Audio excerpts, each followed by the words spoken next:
प्यारे भैया बहनों, ये कक्षा 11 में सूरदास जी का यह पद है, गेय पद। इसकी हम व्याख्या जानेंगे। सूरदास जी ने लिखा है, अब कह राग ले हूँ भगवान, हाउ अनाथ बैठो तुम दरिया पारद साधे बान, ताके डर मैं भाजो चाहत ऊपर ढुक्यो सचान। इस प्रस्तुत काव्य में सूरदास जी ने ईश्वर का गुणगान करते हुए यह उनसे प्रार्थना किए हैं कि हे ईश्वर, हमारा उद्धार कर दीजिए, हमारा उद्धार कर दीजिए। ये आपका प्रसंग है। उनका गुणगान करते हुए ईश्वर की प्रार्थना करते हैं कि हे ईश्वर, हमारा उद्धार कर दीजिए।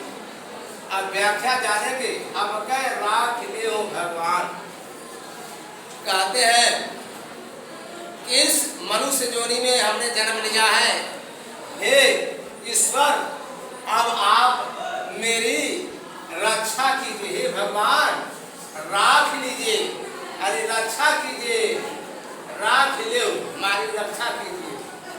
इस बार हमारी रक्षा कर लीजिए। कैसे, कौन सी भी विषम परिस्थिति है, आगे बताते हैं। हाँ अनाथ बैठो तुम डरिया, मैं अनाथ हूँ, मेरा कोई नाथ नहीं है, और मैं ध्रुव डरिया इस संसार रूपी वृक्ष की डाली पर यह जीवात्मा रूपी पंछी के रूप में मैं बैठा हूँ। अरे यह जो जीव है, उनको जीवात्मा रूपी उनको पक्षी मान लिया गया है। तो बताते हैं कि मैं अनाथ हूँ और इस संसार रूपी वृक्ष की डालियों पर इस जीवात्मा रूपी पक्षी के रूप में मैं बैठा हूँ।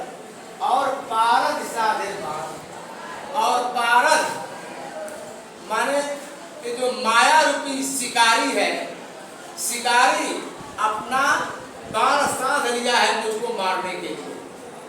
माया रूपी शिकारी ने अपना बाण साध लिया है मुझको मारने के लिए। फिर आगे का कहते हैं, ताकि डर में भाजो चाहत ऊपर झुकियो सजान, और उस शिकारी से बचने के लिए मैं उसके डर से भाजो भागना कह रहे हैं, मैं उसके डर से भागना चाहता हूँ, लेकिन ऊपर झुकियो सजान, लेकिन ऊपर आसमान मेरे ऊपर सचान, यानी अहंकार रूपी बाज पक्षी झुका हुआ है, ना मेरे ऊपर मररा रहा है।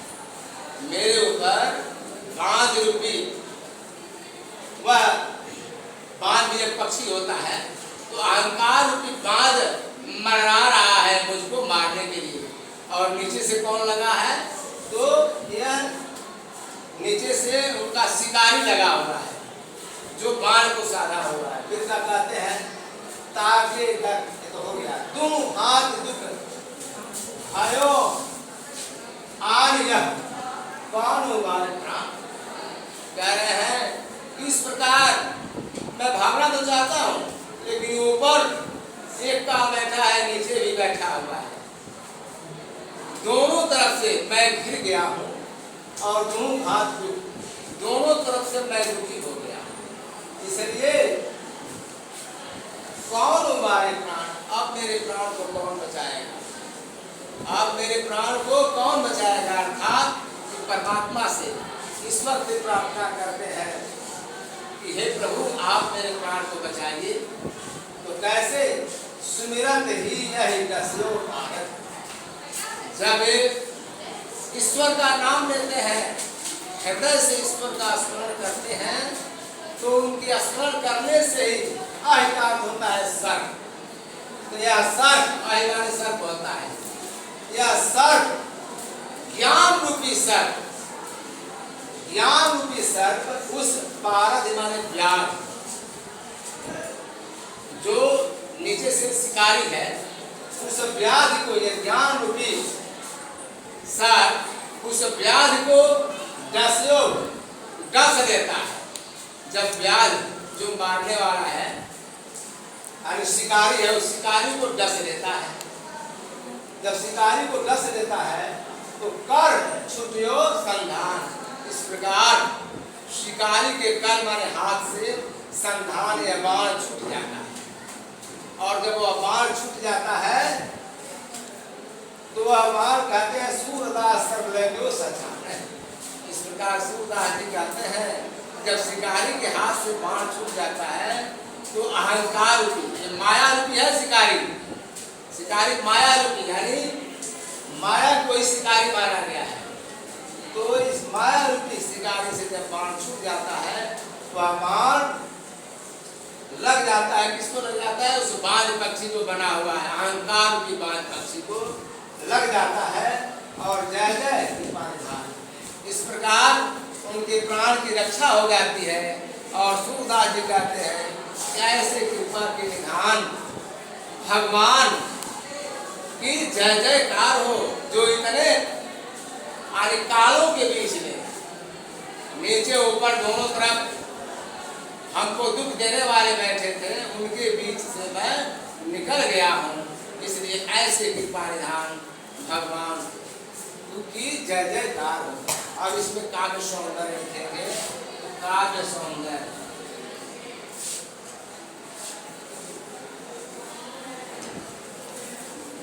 काव्य सौंदर्य में रस कौन सा है अब जाने। तो आपने पिछली कक्षाओं में रस पढ़ा है कि 9 रस की मान्यता दी गई है। उसमें वो शांत रस है। जब संसारिक मोह माया से विरक्त होकर के कोई व्यक्ति योग साधना में लग जाता है, यानी वैराग ले लेता है, तो वहाँ पर शांत रस होता है। तो इस प्रकार यह वैराग की बात है, मोह माया को छोड़ने की बात है। इसलिए यहाँ पर ये शांत रस हो जाएगा। और छंद में क्या है? छंद में गेय छंद है। गेय गीत गाने लायक माने गीत ही किए हो गए या गेय छंद, रस छंद। और अलंकार में देखिए, अलंकार में क्या है? तो हम ही देख रहे हैं कि जब कोई एक वस्तु है और उसको दूसरा रूप दे दिया जाता है तो वहाँ पर रूपक अलंकार होता है। इसलिए यहाँ माला को हम देखे हैं तो बहेलिया मान लिया गया है। संसार है, संसार को एक वृक्ष का रूप दे दिया गया है और जीवात्मा को एक पक्षी मान लिया गया है। ठीक, इसलिए यहाँ पर अलंकार में हो जाएगा अलंकार, अलंकार में हो जाएगा रूपक अलंकार, रूपक अलंकार। और भाषा आय हो जय हो ऐसे शब्दों का इसमें प्रयोग किया गया है। तो ये जानते हैं इस तरह की भाषा ब्रज भाषा होती है, जहाँ आय हो जय हो इस तरह का देखिए उपयोग, इस तरह का शब्द का प्रयोग किया जाए। तो इसलिए भाषा हमारा हो जाएगा ब्रज भाषा, ब्रज भाषा। इस प्रकार से आज इसका पूरा व्याख्या संदर्भ प्रसंग सहित लिख करके ले आएंगे। अगले दिन फिर दूसरा व्याख्या पढ़ाएंगे।